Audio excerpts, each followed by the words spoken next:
আপনি খাইবেন না? না কি জানে, দরজাটা লাগাই দাও, ঘুমাই যাও।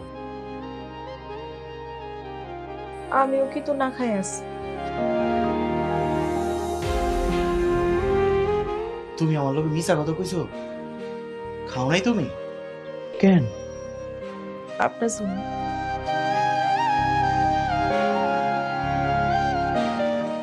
চলেন না, আমরা দুই জামাই বোন মিললাম কয়টা খায়ালু। আমার অনেক ক্ষুধা পাইছে।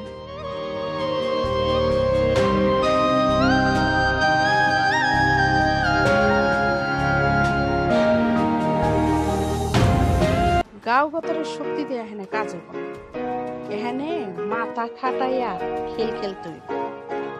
সুজন রে যেমনে হোক আমগো বসে আনতে, যাতে আমগো কথায় উঠে আর বসে। আমার কাছে একজন পরিচিত কবিরাজ আছে, শুধু মানুষ না, গরু ছাগল ভেড়া পিঁপড়া যা আছে সব বসমান বুঝলে এত কথা বলছে। গরম দুধের লগে এটারে 5 বার শুনাবি, তারপর দুধ তোমারে খাওয়াবি। মার মনে কষ্ট দেওয়া উচিত, সাতটা সে খায় না ভাই, খা। আচ্ছা ঠিক আছে আম্মা, দাও আমি খাইতেছি।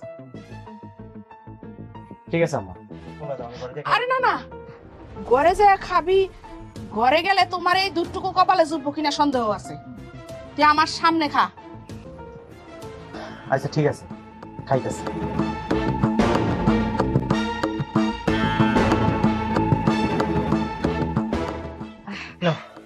কাজ হইব তো?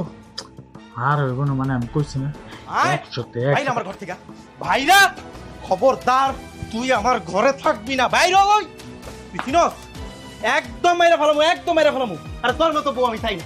আম্মা আম্মা, এই মায়ের লোকে আমি সংসার করবো না, আমি এই মায়ের লোকে সংসার করবো না কোনো ভাবেই। তুই তুই যদি আর আমার ঘরের মধ্যে আইসো তো একদম মাইরা ফেলামু, আমি কিন্তু মাইরা ফেলামু। খবরদার, ওদের আমার ঘরে নাই, আচ্ছা আচ্ছা। খবরদার।